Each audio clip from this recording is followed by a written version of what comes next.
மதுரை மாவட்டம் மேலூர் அருகே உள்ள சேண்டலை கண்மாயில் பாரம்பரிய மீன்பிடி திருவிழா நடைபெற்றது. இதில் மேலூர் மட்டுமின்றி வெளியூர் மற்றும் வெளி மாவட்டங்களைச் சேர்ந்த ஆயிரக்கணக்கான மக்கள் நள்ளிரவு முதல் காத்திருந்து கண்மாயில் இறங்கி மீன்பிடித்தனர். கச்சா, வலை உள்ளிட்ட மீன்பிடி உபகரணங்களை பயன்படுத்தி கட்லா, ரோகு, விரால் என பல்வேறு வகையான நாட்டு மீன்களை மகிழ்ச்சியுடன் பிடித்துச் சென்றனர். இவ்விழாவின் மூலம் அதிக மழை கிடைக்கும் எனவும் விவசாயம் செழிக்கும் எனவும் மக்கள் நம்பிக்கை தெரிவித்தனர்.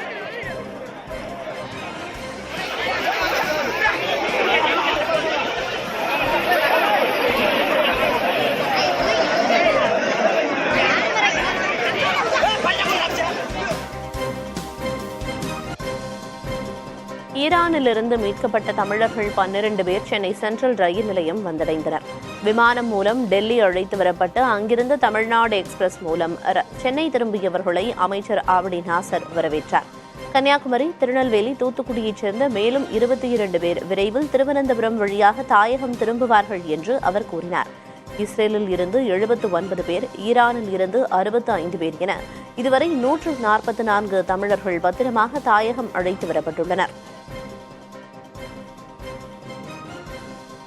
தேனி மாவட்டம் ஆண்டிப்பட்டி அருகே உள்ள வைகை அணைக்கு நீர்வரத்து அதிகரித்துள்ளது.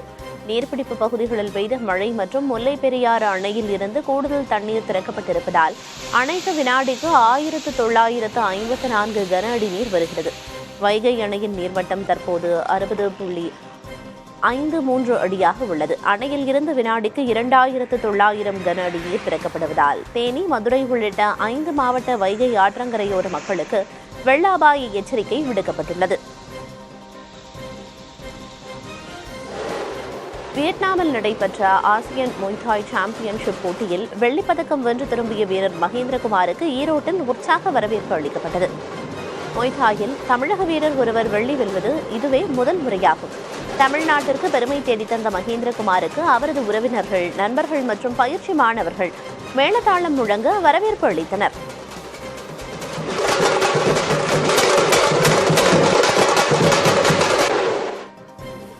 முல்லை பெரியாறு அணையின் நீர்மட்டம் 136 அடியை எட்ட இருப்பதால் இன்று உபரிநீர் திறக்கப்படக்கூடும் என எதிர்பார்க்கப்படுகிறது.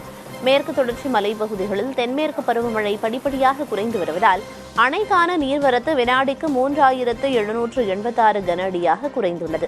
கணிசமான நீர்வரத்தால் அணையின் நீர்மட்டம் 135.60 அடியாக உயர்ந்துள்ளது. ரூல்கோவ் அட்டவணைப்படி ஜூன் 30 வரை 136 அடி வரை மட்டுமே தண்ணீர் தேக்கி வைக்க முடியும் என்பதால் 136 அடிக்கு மேல் நீர்மட்டம் உயரும் பட்சத்தில் அணையின் 13 மதகுகள் வழியாக உபரிநீர் திறக்கப்பட வாய்ப்புள்ளது. திண்டுக்கல் மாவட்டம் ஆத்தூரில் உள்ள கனரா வங்கியில் போலி நகைகளை வைத்து 1,25,00,000 ரூபாய் மோசடி செய்ததாக தொடரப்பட்ட வழக்கில் நகை மதிப்பீட்டாளர் உட்பட 2 பேர் கைது செய்யப்பட்டனர். மோசடி தொடர்பாக வங்கியின் மண்டல உதவி பொது மேலாளர் விஞ்சபுரி புகார் அளித்தார். விசாரணையை தொடர்ந்து நகை மதிப்பீட்டாளர் பாண்டிகுமார் மற்றும் நகைகளை அடகு வைத்த அழகர் நாயக்கன்பட்டியைச் சேர்ந்த சோனாஸ்ரீ ஆகிய இருவரும் கைது செய்யப்பட்டுள்ளனர். தலைமறைவாக உள்ள மேலும் 3 பேரை தேடி வருவதாக காவல்துறை தெரிவித்துள்ளது. ராமநாதபுரம் கடலோர உவர் ஆராய்ச்சி மைய விஞ்ஞானிகள் குறைந்த நீர் தேவைப்படும் சணப்பை பயிர்களை மானாவாரியாக வளர்த்து ஆய்வு செய்து வருகின்றனர். சணப்பை பயிரை பசுந்தாள் உரமாக பயன்படுத்துவதால் மண்வளம் அதிகரித்து உரச்செலவு குறையும் என விஞ்ஞானிகள் கூறுகின்றனர். சணப்பை விதைகளை உற்பத்தி செய்வதன் மூலம் மட்டுமே கிலோவிற்கு 50 ரூபாய் வரை லாபம் பெறலாம் என உவர் ஆராய்ச்சி மைய விஞ்ஞானிகள் யோசனை தெரிவித்துள்ளனர். விழுப்புரம் மாவட்டம் மயிலம் அருகே உள்ள கீழ் சித்தாம்பூர் கிராமத்தில் சாலையோரத்தில் உள்ள ஒரு பனைமரம் பல கிளைகளோடு வளர்ந்து அனைவரையும் ஆச்சரியத்தில் ஆழ்த்தியுள்ளது.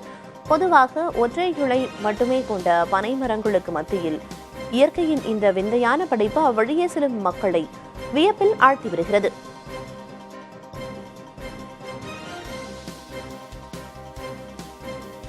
திருவண்ணாமலை மாவட்டம் செல்லங்குப்பத்தைச் சேர்ந்த 17 வயது சிறுவன் கிருஷ்ணமூர்த்தி சாலை விபத்தில் மூளைச்சாவு அடைந்த நிலையில் அவரது உடல் உறுப்புகள் தானமாக வழங்கப்பட்டன. குடும்பத்தினர் அனுமதியோடு கிருஷ்ணமூர்த்தியின் சிறுநீரகம், கல்லீரல், இதய வால்வு உள்ளிட்ட உறுப்புகள் தானம் செய்யப்பட்டன. வேலூர் அடுக்கம்பாறை அரசு மருத்துவமனையில் வைக்கப்பட்ட சிறுவனின் உடலுக்கு மருத்துவமனை முதல்வர், மருத்துவர்கள் மற்றும் மருத்துவமனை ஊழியர்கள் அரசு மரியாதை செலுத்தினர். ராமநாதபுரம் மாவட்டம் சூரங்கோட்டையைச் சேர்ந்த பார் உரிமையாளர் நிர்மல் மீது கொலைவெறி தாக்குதல் நடத்தியதாக தொடரப்பட்ட வழக்கில் சிறார் உட்பட 3 பேர் கைது செய்யப்பட்டனர். முன்விரோதம் காரணமாக RS மடை பகுதியைச் சேர்ந்த பாரத், அபினேஷ் மற்றும் 17 வயது சிறார் ஆகிய 3 பேரும் சேர்ந்து பார் உரிமையாளரை வெட்டியதாக கூறப்படுகிறது. படுகாயமடைந்த நிர்மல் மருத்துவமனையில் சிகிச்சை பெற்று வரும் நிலையில் மேலும் சிலரை காவல்துறையினர் தேடி வருகின்றனர். பெரம்பலூர் மாவட்டம் செட்டிக்குளம் கிராமத்தில் உள்ள ஏகாம்பரேஸ்வரர் ஆலயத்தில் கடந்த 3 மாதங்களில் மட்டும் 17,64,439 ரூபாய் ரொக்கம் காணிக்கையாக பெறப்பட்டுள்ளது. மேலும் 9.2 மில்லிகிராம் தங்கம், 518 கிராம் வெள்ளியும் பக்தர்களிடமிருந்து காணிக்கையாக பெறப்பட்டதாக கோயில் நிர்வாகம் தெரிவித்துள்ளது. திண்டுக்கல் மாவட்டம் வேடச்சந்தூர் அருகே உள்ள பாலப்பட்டி ஊராட்சி ஒன்றிய நடுநிலைப் பள்ளியில் காலை சிற்றுண்டி சமைக்கும் போது எரிவாயு சிலிண்டர் வெடித்து சமையல் கூடத்தின் சுவர் இடிந்து விழுந்தது. மாணவர்கள் பள்ளிக்கு வருவதற்கு முன்பு இந்த சம்பவம் நடந்துள்ளது. தீயணைப்புத் துறையினர் விரைந்து வந்து தீயை அணைத்தனர். சேதமடைந்த கட்டிடத்தை பார்வையிட்ட சட்டமன்ற உறுப்பினர் காந்திராஜன் புதிய கட்டிடம் கட்டப்படும் என உறுதியளித்துள்ளார். கள்ளக்குறிச்சி மாவட்டம் உளுந்தூர்பேட்டை அருகே களவடூரில் திரௌபதியம்மன் கோயில் தீமிதி திருவிழாவின் ஒரு பகுதியாக பீமன் பகாசுரனுக்கு சாதம் எறிதல் நிகழ்ச்சி நடைபெற்றது. பீமன் எருமை மாட்டு வண்டியில் வீடு வீடாக சென்று சாதம் வாங்கி பகாசுரனுக்கு உருட்டி எறிந்த நிகழ்வில் திரளான மக்கள் கலந்து கொண்டனர். விழாவின் முக்கிய நிகழ்வான தீமிதி திருவிழா ஜூலை 4ஆம் தேதி நடைபெறவுள்ளது. சென்னை ராஜா அண்ணாமலைபுரத்தில் உள்ள பூங்காவில் நடைபயிற்சி மேற்கொண்டிருந்த 45 வயது பெண்ணுக்கு பாலியல் தொல்லை கொடுத்ததாக ஒருவர் கைது செய்யப்பட்டார். பாதிக்கப்பட்ட பெண் அபிராமபுரம் காவல் நிலையத்தில் புகார் அளித்தார். சிசிடிவி காட்சிகளின் உதவியோடு விசாரணை மேற்கொண்ட காவல்துறையினர் ராஜா அண்ணாமலைபுரம் KVP கார்டனில் வசிக்கும் சங்கர் என்ற சந்திரசேகரை கைது செய்தனர்.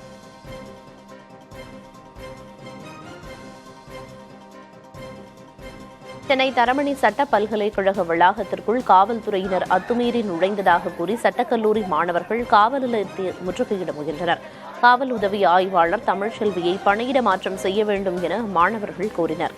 உதவித் தொகை நிறுத்தப்பட்டிருப்பதாகவும் கட்டணம் செலுத்தவில்லை என கூறி பட்டியலின மாணவர்களின் பெயர் வருகை பதிவேட்டிலிருந்து நீக்கம் செய்யப்பட்டிருப்பதாகவும் கூறி 3 நாட்களுக்கு முன்பு சட்டக்கல்லூரியில் போராட்டம் நடைபெற்றது குறிப்பிடத்தக்கது.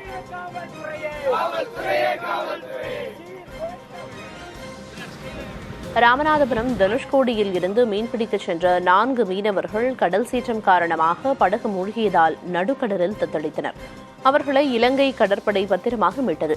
இதையடுத்து மீனவர்கள் கடலில் மூழ்கிய 4 லட்சம் ரூபாய் மதிப்பிலான நாட்டுப்படகை இலங்கை கடற்பரப்பில் இருந்து மீட்டு கரைக்கு கொண்டு வந்தனர். படகு முற்றிலும் சேதமடைந்து வாழ்வாதாரம் பாதிக்கப்பட்டிருப்பதால் தமிழக அரசு நிவாரணம் வழங்க வேண்டும் என மீனவர்கள் கோரிக்கை விடுத்துள்ளனர். சிவகங்கை மாவட்டம் காரைக்குடி அருகே இருசக்கர வாகனத்திலிருந்து தவறி விழுந்த பெண் கட்டட தொழிலாளர் உயிரிழந்தார். வேலங்குடி கிராமத்தைச் சேர்ந்த பேச்சியம்மாள் பணி முடிந்து சக தொழிலாளரோடு இருசக்கர வாகனத்தில் சென்றபோது ஸ்ரீராம் நகர் ரயில்வே கேட் அருகே வேகத்தடையில் நிலை தடுமாறி கீழே விழுந்தார். பின்னால் வந்த பால் வாகனம் ஏறியதில் பேச்சியம்மாள் சம்பவ இடத்திலேயே பரிதாபமாக உயிரிழந்தார். காவிரி நீர்பிடிப்பு பகுதிகளில் பெய்து வரும் கனமழையால் கர்நாடக அணைகளில் இருந்து நீர்த்திறப்பு அதிகரித்துள்ளது. இதனால் தமிழக எல்லையான பெலிகுண்டுலுவுக்கு காவிரி ஆற்றில் இருந்து வினாடிக்கு 88,000 கன அடியாக நீர்வரத்து உயர்ந்துள்ளது. ஒகேனக்கல்லில் அருவிகள் மற்றும் நடைபாதை மூழ்கி வெள்ளப்பெருக்கு ஏற்பட்டிருப்பதால் சுற்றுலா பயணிகள் குளிப்பதற்கும் பரிசல் இயக்குவதற்கும் மாவட்ட நிர்வாகம் 4வது நாளாக தடை விதித்துள்ளது. காவிரி கரையோர பகுதிகளுக்கு வெள்ள அபாய எச்சரிக்கை விடுக்கப்பட்டுள்ளது.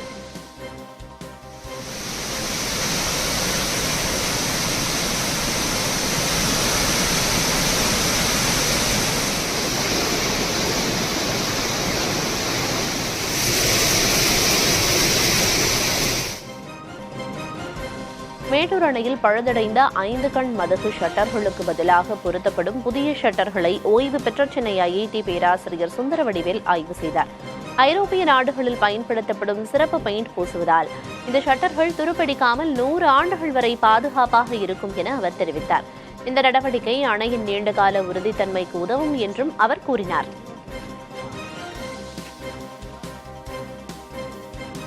முகநூல் மற்றும் வாட்ஸ்அப் மூலமாக 4,19,000 ரூபாய் மோசடி செய்ததாக ஈரோட்டைச் சேர்ந்த பிரதீப் என்பவரை கோவை சைபர் கிரைம் காவல்துறை கைது செய்தது. ஆன்லைன் வழியாக மட்டும் முதலீடுகள் மூலம் லட்சக்கணக்கில் வருமானம் ஈட்டலாம் என ஆசை வார்த்தை கூறி மோசடியில் ஈடுபட்டதாக பிரதீப் மீது வழக்கு பதிவு செய்யப்பட்டது. விசாரணையை அடுத்து கைது செய்யப்பட்ட அவர் நீதிமன்றத்தில் ஆஜர்படுத்தப்பட்டு சிறையில் அடைக்கப்பட்டார்.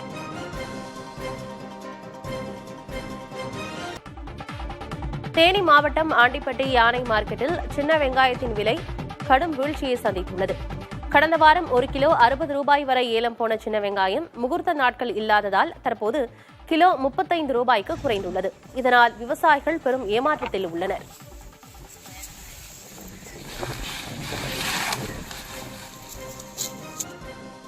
தென்னை மாவிலை வீழ்ச்சியால் வாழ்வா சாவா என கடும் மனவேதனையில் இருப்பதாக குறைதீர் கூட்டத்தில் விவசாயிகள் முறையிட்டனர். திருப்பத்தூர் மாவட்ட ஆட்சியர் அலுவலகத்தில் விவசாயிகள் குறைதீர்ப்பு கூட்டம் ஆட்சியர் சிவசவுந்தரவள்ளி தலைமையில் நடைபெற்றது. இதில் விலை வீழ்ச்சியால் மாங்காய்களை வாங்க வியாபாரிகள் முன்வராததால் அவை மரத்திலேயே பழுத்து அழுகி சேதமாவதாக விவசாயிகள் புகார் தெரிவிக்கின்றனர். குருத்து பூச்சியால் தென்னை மரங்கள் பாதிக்கப்பட்டுள்ளதால் உரிய இழப்பீடு வழங்கவும் கோரிக்கை விடுத்தனர்.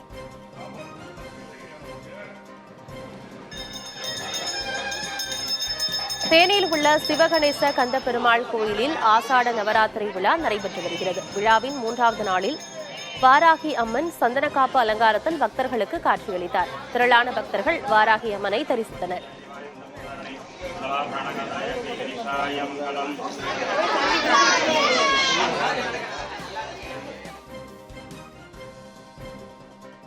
நாகை அருகே ரியல் எஸ்டேட்டில் அதிக லாபம் தருவதாக ஆசை வார்த்தை கூறி 34 சவரன் நகை மற்றும் 22 லட்சம் ரூபாய் மோசடி செய்த வழக்கில் கணவன், மனைவி, மகன் உட்பட 3 பேர் கைது செய்யப்பட்டனர்.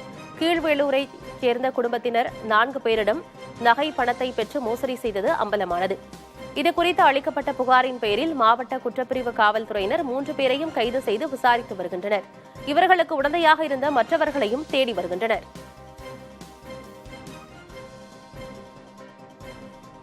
ஈரோடு மாநகராட்சியில் உயர்த்தப்பட்ட சொத்து வரியை குறைக்க கோரி பாஜக நிர்வாகிகள் முற்றுகை போராட்டம் செய்தனர். போராட்டத்தில் ஈடுபட்ட 50க்கும் மேற்பட்டோர் கைது செய்யப்பட்டு தனியார் மண்டபத்தில் அடைக்கப்பட்டனர்.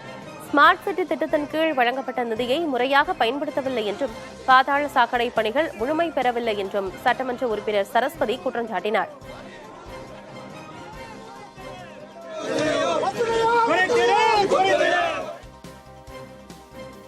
தன்னால் உண்டான கருவை கலைத்தால் திருமணம் செய்து கொள்வதாக நிபந்தனை விதித்து இளம் பெண்ணை ஏமாற்றிய தொழிலாளிக்கு 10 ஆண்டுகள் கடுங்காவல் தண்டனை விதித்து திருவண்ணாமலை மகிழா நீதிமன்றம் தீர்ப்பு வழங்கியது. வெண்குன்றம் பகுதியைச் சேர்ந்த மோகன்ராஜ் என்ற தொழிலாளிக்கு 10,000 ரூபாய் அபராதத்தோடு சிறை தண்டனை விதித்து நீதிமன்றம் உத்தரவிட்டுள்ளது. கடந்த 2012இல் இளம் பெண்ணை காதலிப்பதாக ஏமாற்றி அவரை கட்டாயப்படுத்தி பாலியல் வன்கொடுமை செய்த மோகன்ராஜ் தன்னால் உருவான கருவை வற்புறுத்தி கலைக்க வைத்துள்ளார்.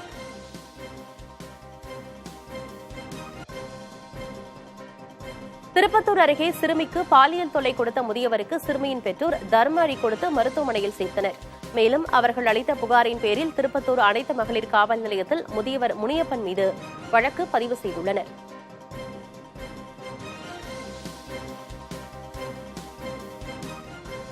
புதுக்கோட்டை நகர் உள்பட மாவட்டத்தின் பல்வேறு பகுதிகளிலும் பரவலாக கனமழை பெய்தது. கடந்த 1 வார காலமாக மழை தொடர்வதால் குறுவை சாகுபடி விவசாயிகள் விதைப்புக்கு ஆயத்தமாகி வருகின்றனர். அதேவேளையில் மழையால் சில கிராமப்புறங்களில் மின்தடையும் ஏற்பட்டதால் மக்கள் அவதிக்குள்ளாகினர். திருவண்ணாமலை மாவட்டம் பெரணமல்லூர் பேரூராட்சி தலைவரை கண்டித்து தர்ணா போராட்டம் நடத்தப்பட்டது. பேரூராட்சி கூட்டத்தின் போதே தலைவர் வேணு ஏழுமலை வெளியேறியதை கண்டித்து அதிமுக மற்றும் கம்யூனிஸ்ட் பார்ட் உறுப்பினர்கள் போராட்டத்தில் செய்தனர். பேரூராட்சி செயல் அலுவலரை முற்றுகையிட்டு அவர்கள் வாக்குவாதத்திலும் ஈடுபட்டனர். பேரூராட்சி கூட்டங்கள் ரகசியமாக நடப்பதாக அதிமுக கவுன்சிலர் குற்றஞ்சாட்டிய நிலையில் அதற்கு மறுப்பு தெரிவித்த வேணு ஏழுமலை கூட்டத்தை விட்டு வெளியேறினார். அவரை தொடர்ந்து மற்ற திமுக உறுப்பினர்களும் வெளியேறினர்.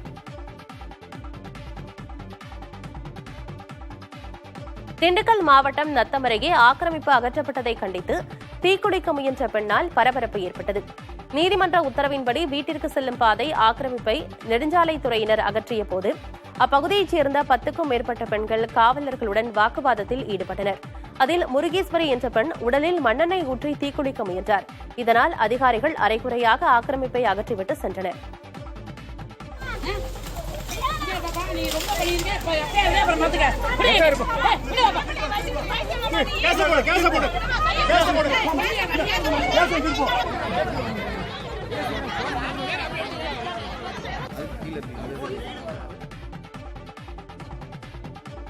ஏமாற்றி சொத்துக்களை தனது பெயருக்கு மாற்றிக்கொண்ட மகனின் பத்திரப்பதிவை ரத்து செய்யக்கோரி வயதான மூதாட்டி ஒருவர் நாமக்கல் ஆட்சியரிடம் மனு கொடுத்தார். வங்கியில் கடன் பெறுவதற்கு வீட்டு நிலத்தை செட்டில்மெண்ட் பத்திரமாக எழுதி தரக்கோரி ஜெயமணி என்ற மூதாட்டியை நாடிய அவரது 3வது மகன் ஆனந்தன் சொத்துக்களை தன் பெயருக்கு மாற்றியதாக கூறப்படுகிறது. பின்னர் தந்தை மூலம் குடும்பத்துக்கு வரும் பென்ஷன் தொகையையும் தனக்கு வரும்படி செய்து தாயை மனைவியுடன் சேர்ந்து கொடுமை செய்து வந்துள்ளார். இதை தாங்காமல் தள்ளாடும் வயதில் ஆட்சியரை நாடிய மூதாட்டி ஜெயமணி நடவடிக்கை எடுக்க கோரிக்கை விடுத்துள்ளார்.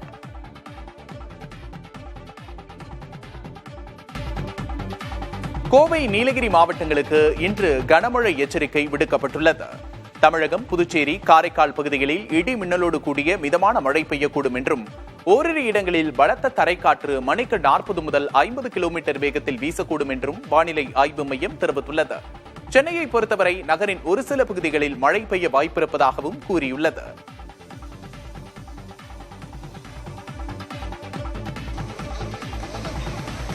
தமிழக கர்நாடக எல்லையான பிலிகுண்டுலுவுக்கு வரும் காவிரி நீரின் அளவு வினாடிக்கு 88,000 கனடியாக உயர்ந்துள்ளது.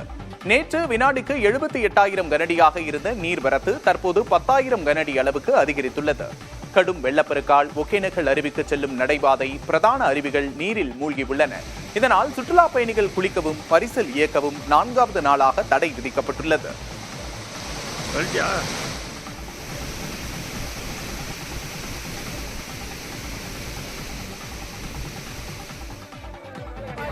திருவள்ளூர் மாவட்டம் பூண்டி அடுத்த புள்ளரம்பாக்கம் எம்ஜிஆர் நகர் பகுதியில் 3 மணி நேர மின் தடையால் பொதுமக்கள் அவதியடைந்தனர். மின் விநியோகத்தை முறைப்படுத்த கோரி ஊத்துக்கோட்டை திருவள்ளூர் சாலையில் மறியலில் ஈடுபட்டனர். ஆம்புலன்ஸ் ஒன்று வந்தபோது அதற்கு வழிவிட்ட மக்கள் மீண்டும் போராட்டத்தை தொடர்ந்தனர். மின் விநியோகம் சீரமைக்கப்படும் என்று மின்வாரிய அதிகாரிகள் உறுதியளித்ததை அடுத்து இரவில் நடந்த போராட்டம் கைவிடப்பட்டது.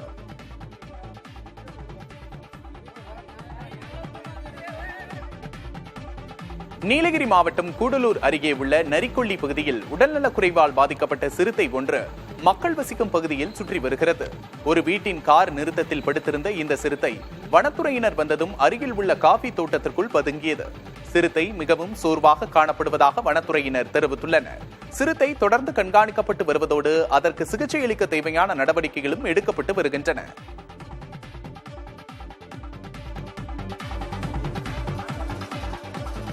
திருநெல்வேலியில் அமைந்துள்ள பிரசித்தி பெற்ற நெல்லையப்பர் கோவிலில் சண்டிகேஸ்வரருக்காக புதிய தயார் செய்யப்பட்டுள்ள தேரின் வெள்ளோட்டம் நடைபெற்றது. கோவிலில் ஆணி பெருந்திருவிழா வரும் 30ஆம் தேதி தொடங்க உள்ள நிலையில் தேரின் வெள்ளோட்டம் நடைபெற்றது. இதனுடன் யாழி, யானை வாகனங்களின் வெள்ளோட்டமும் நடைபெற்றது. இதில் திரளான பக்தர்கள் கலந்து கொண்டு தேரை வடம் பிடித்து இழுத்தனர்.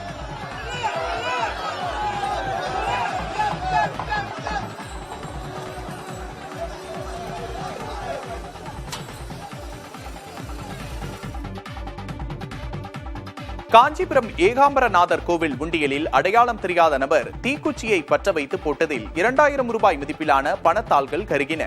கோவிலின் ஆன்மீக புத்தக நிலையம் அருகே உள்ள உண்டியலில் புகை வந்ததால் ஊழியர்கள் தண்ணீர் ஊற்றி அணைத்தனர். இதுகுறித்து பேசிய செயல் அலுவலர் முத்துலட்சுமி துரிதமாக செயல்பட்டதால் 99,000 ரூபாய் காப்பாற்றப்பட்டுள்ளதாக தெரிவித்தார்.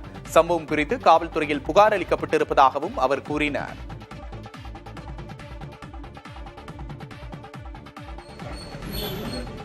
திருவண்ணாமலை மாவட்டம் செங்கம் சார் பதிவாளர் அலுவலகத்தில் லஞ்ச ஒழிப்புத்துறை நடத்திய சோதனையில் 30,000 ரூபாய் ரொக்கம் சிக்கியது. சுமார் 4 மணி நேரம் நடத்தப்பட்ட சோதனையின் முடிவில் கிடைத்த ரொக்கம் மற்றும் முத்திரை தாள்களை கைப்பற்றி லஞ்ச ஒழிப்பு போலீசார் விசாரணை மேற்கொண்டு வருகின்றனர். சோதனையின் போது பதிவாளர் மற்றும் உதவியாளர்களிடம் விசாரணை நடந்ததாக சொல்லப்படுகிறது.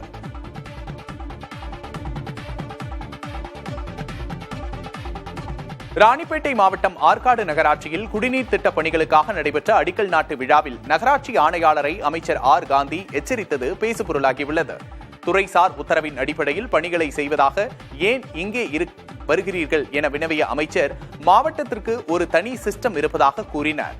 சொல்வதை மட்டுமே செய்ய வேண்டுமென நகராட்சி ஆணையாளரை எச்சரித்த அமைச்சர் ஒப்பந்ததாரரிடம் காட்டமாக பேசியதாக தெரிகிறது. திருவண்ணாமலை அண்ணாமலையார் கோவிலில் திரைப்பட இயக்குநர்கள் சுசீந்திரன் மற்றும் திரு ஆகிய இருவரும் சுவாமி தரிசனம் செய்தனர். அண்ணாமலையாரையும் உண்ணாமலை அம்மனையும் மனமுருகி வழிபட்டனர். தரிசனம் முடிந்து வந்த இயக்குநர்கள் இருவருடனும் ரசிகர்கள் புகைப்படங்களை எடுத்துக் கொண்டனர்.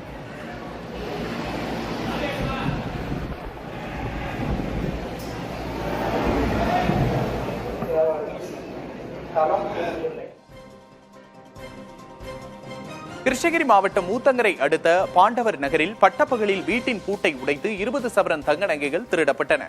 தனியார் பள்ளி ஆசிரியர் ரகு என்பவரது வீட்டில் இக்கொள்ளை நடைபெற்றுள்ளது. புகாரின் பேரில் வழக்கு பதிவு செய்த காவல்துறையினர் கொள்ளையர்களை தேடி வருகின்றனர். சென்னை கொடுங்கையூரில் வலி நிவாரண மாத்திரைகளை போதைக்காக விற்பனை செய்த இருவர் கைது செய்யப்பட்டனர். வலி நிவாரண மாத்திரைகளை போதைக்காக விற்பதாக கிடைத்த தகவலின் பேரில் வியாசர்பாடி MKP நகர் முல்லை காம்ப்ளெக்ஸ் பகுதியில் உள்ள ஒரு வீட்டில் காவல்துறையினர் சோதனை மேற்கொண்டனர். அப்போது 254 வலி நிவாரண மாத்திரைகளை பறிமுதல் செய்து ஜீவா என்பவரை கைது செய்தனர். அவர் அளித்த தகவலின் பேரில் வலி நிவாரண மாத்திரைகளை ஆன்லைனில் பெற்று விற்பனை செய்த பாலாஜி பாபு என்பவரையும் கைது செய்தனர்.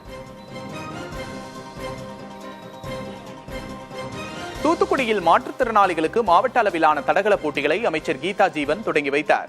ஓட்டப்பந்தயம், சர்க்கர நாற்காலி ஓட்டம், குண்டு எறிதல், ஈட்டி எறிதல், நீளம் தாண்டுதல் உள்ளிட்ட தடகள போட்டிகள் நடைபெற்றன. இதில் 300க்கும் மேற்பட்ட மாற்றுத்திறனாளிகள் பங்கேற்றனர்.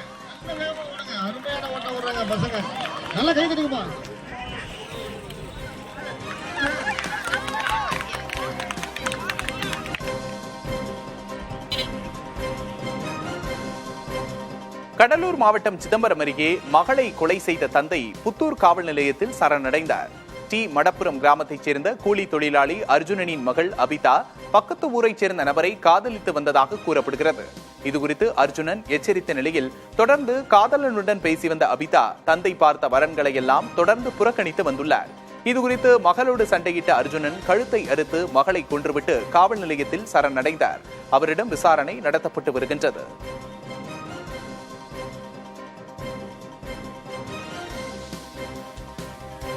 தஞ்சாவூர் மாவட்டம் அதம்பை அருகே இருசக்கர வாகனம் மீது டிராக்டர் மோதிய விபத்தில் ஒருவர் உயிரிழந்தார். வெளிநாட்டிலிருந்து கடந்த ஒரு வாரம் முன்பு சொந்த ஊருக்கு வந்த நபர் விபத்தில் உயிரிழந்ததால் அவரது உறவினர்கள் சோகத்தில் ஆழ்ந்துள்ளனர். விபத்து தொடர்பாக வழக்கு பதிவு செய்து காவல்துறையினர் விசாரித்து வருகின்றனர்.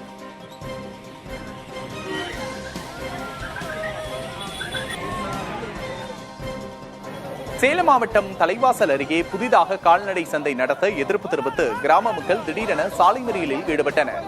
விரகனூரில் வாரந்தோறும் சனிக்கிழமை கால்நடை சந்தை கூடும் நிலையில் தொடாவூரில் கடந்த சனிக்கிழமை திடீரென்று கால்நடை சந்தை கூடியது. இதனால் தங்களுக்கு பாதிப்பு ஏற்படும் என விரகனூர் பகுதி மக்கள் கடும் எதிர்ப்பு தெரிவித்த நிலையில் சனிக்கிழமை தொடாவூரில் கால்நடை சந்தை கூடும் என்பதால் சாலை மறியல் செய்தனர். காவல்துறையினரின் பேச்சுவார்த்தைக்கு பின்பு மறியல் கைவிடப்பட்டது.